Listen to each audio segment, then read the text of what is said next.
ምን እንደዚህ ደምቃል ራሱ ብለን ስንጠይቅ እንደዚህ ናቹራሊ መውሊድ ለምንድነው እንዲድምቅ የሚለውን መሻይኾቹ ከተወለዱበት ወርም ጋር ያያይዙታል። ነብያችን ሰለላሁ ዐለይሂ ወሰለም የተወለዱት በረቢዑል አወል ነው። ረቢዕ ማለት ወሩ በራሱ ጸደይ ማለት ነው።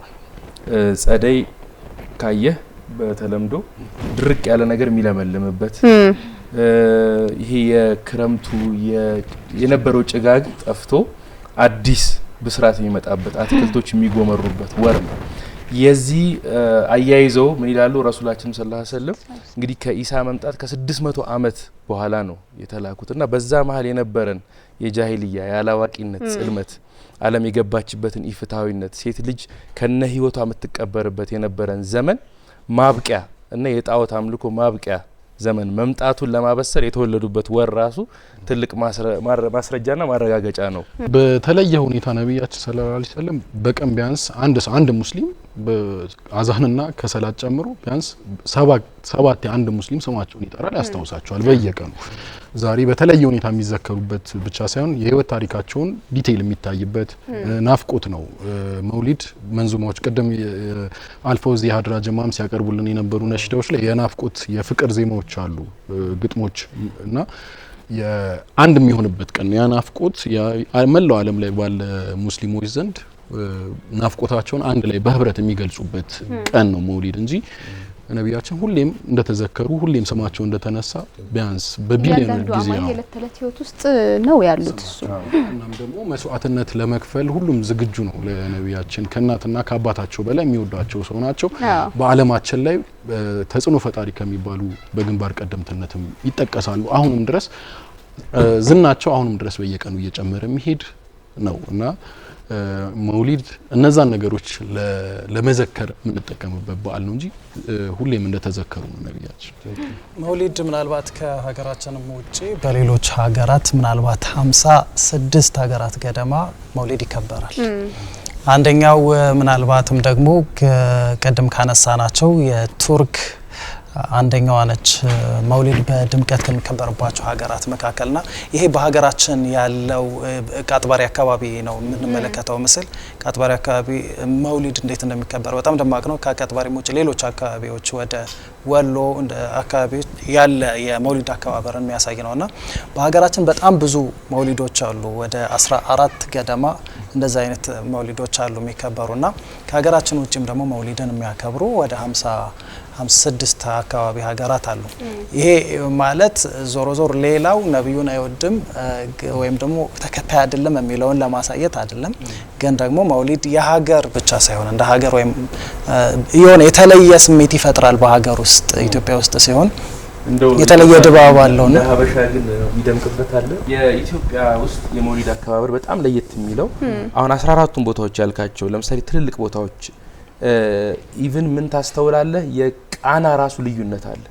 አሁን የቃጥባሬን መንዙማ በደንብ አንድ መንዙማ የሚያዳምጥ ሰው የቃጥባሬን መንዙማ ሰምቶ ሌላስ ወይ ግጥሙ ተነግሮት ይሄ የቃጥባሬ ነው ማለት ይችላል። የአብሬት ስትሄድ አንድ አካባቢ ላይ ሆኖ የተለያየ ስልት ነው ያለው። የዳና ስትሄድ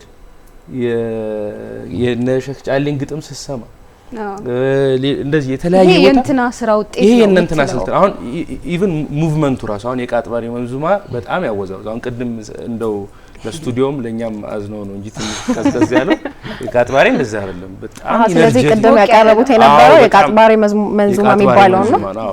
ኢቭን ስቶሪው ባክ ስቶሪው ሲሰሚ በጣም ስሜታዊ የማድረግ እንትን አለ። ለነብዩ ሰለላሁ ዐለይሂ ወሰለም ካላቸው ፍቅር የተነሳ የሳቸው ፍቅር ጠቢብ ያደርጋል የሚል አባባል አለ። እውነትነቱን ታያለ። ቃላት አጠቃቀማቸውን ስታይ ይሄ ቃል እንዴት መጣላቸው እዚህ ቦታ ላይ ለምሳሌ ፍቅር ጠጥቶ ሩሁላ ኢሳ ቁም ይለው ነበር የሞተ ሬሳ ይላል ማለት ቀጥታ ይሄ ፍቅርን የገለጹበት ቋንቋ ይነዝራል። ራሳቸውን ችለው ጸሐፍት ናቸው። ድርሰታቸው የስነ ግጥም ችሎታቸው የቋንቋ አስተዳደራቸው በራሱ እንዳልከው ነው። እርስ በርስም ይለያያል። የተለያየም አይነት ቃናና ከለር ይዘዋል። የሚነሳው አይደለ? ሁሌም ከፍቅር ከናፍቆት ይነሳልና የናፍቆቱንና የፍቅሩን ጥልቀት ነው የሚያሳየን። የሚወዛበዙበት ስሜታቸውን የሚሰጡበት መንገድ ምስሉ ላይም እንደምታየው በጣም ስሜት ውስጥ ሆኖ ነው የሚሰሩት።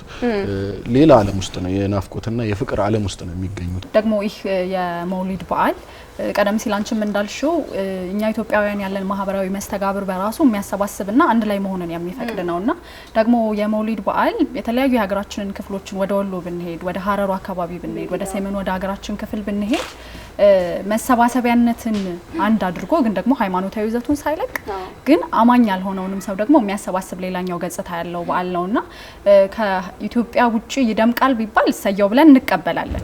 ግን ደግሞ እዚሁ ጋር ያያየነው ያለነው ነገር ስለሆነ የጉርብትናውን ህይወት ስናነሳ የአብሮ መኖሩን ህይወት ስናነሳ ምናልባት እንደው ለኩራት ባይሆንም ከኛ የቀረበ ሀገር አለ ብለን ብዙ አንድ የአንዋር መስጊድ ላይ ሼህ ሰይድ ወረባቡ ባለፈው መውሊዱ ላይ የተናገሩት አንድ ንግግር ነበር።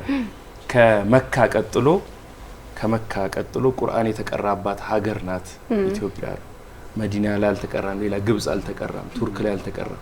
ለምን ሲባል በዚሁ በእኛው ንጉስ በነጃሺ አማካይነት ነው ቤተ መንግስት ውስጥ ለንጉሱ የመርየምን ምዕራፍ ያነበበላቸው። ስለዚህ ከመካ ቀጥሎ ቁርአን የተቀራባት ሀበሻ ይልቀቃት ቆሻሻ ብሎ ደዋ አደረገ እና ይሄ በጣም ደስ የሚል ቫይብ ታይበታለሽ። ሀበሾች ለነብዩ ሰለላሁ ዐለይሂ ወሰለም የተለየ ፍቅር አላቸው። በጣም በሚገርም ሁኔታ ደግሞ ከድሮ ጀምሮ ከታሪካቸው ጀምሮ በሀበሾች የተከበቡ ናቸው። ለምሳሌ ኡሚ ባዕደ ኡሚ ወይም ከእናቴ በኋላ እናቴ ብለው የሚጠሯት በረካ ኡሙ አይመን ሀበሻ ናት። ቢላልን የኢስላም የመጀመሪያው ሙአዚን ወደ ሰላት ጥሪ ያደረገው ሀበሻ ነው።